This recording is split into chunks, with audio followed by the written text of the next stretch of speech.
Inilah kisah Nabi Muhammad SAW yang membuat musuh Islam bersyahadat. Bagian pertama. 3 hari sudah sejak manusia yang dijuluki sebagai singa Allah, yaitu Hamzah bin Abdul Muthalib, memeluk ajaran Islam. Nabi Muhammad SAW berdoa kepada Allah Subhanahu wa Ta'ala supaya Islam dikokohkan dengan salah satu dari 2 orang yang Allah Azza wa Jalla cintai. Adapun Rasulullah SAW bersabda dalam doa tersebut, Ya Allah, kokohkanlah Islam dengan salah satu dari 2 orang yang paling Engkau cintai, dengan Umar bin Al-Khattab atau dengan Abu Jahal bin Hisham. Dan Allah Subhanahu wa Ta'ala lebih meridhai Sayyidina Umar bin Khattab radhiyallahu anhu memeluk ajaran Islam.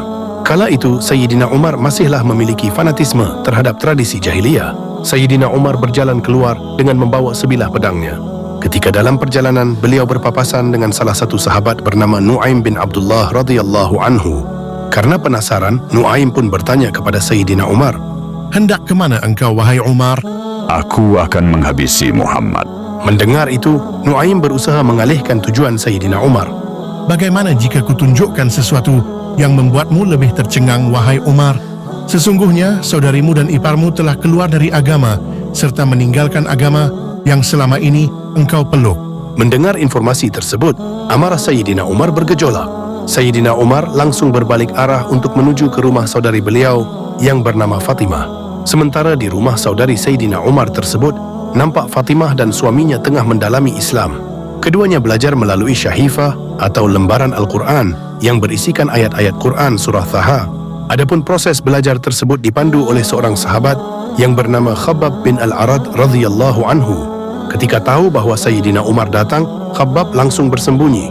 Dengan penuh amarah, Sayyidina Umar berusaha mengonfirmasi kebenaran saudari dan adik iparnya yang telah memeluk ajaran Islam.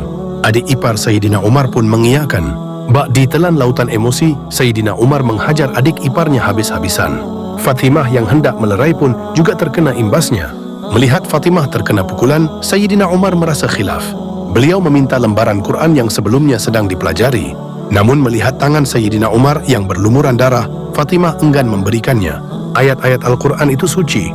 Apabila Sayyidina Umar ingin membacanya, maka beliau harus mandi dan mensucikan diri. Mendengar syarat tersebut dari adiknya, Sayyidina Umar pun mandi dan mensucikan diri. Setelah mandi, Sayyidina Umar pun mulai membaca syahifah atau lembaran Al-Quran yang berisikan surah Taha tersebut. Dimulai dengan membaca lafaz teratas dari lembaran tersebut. Bismillahirrahmanirrahim.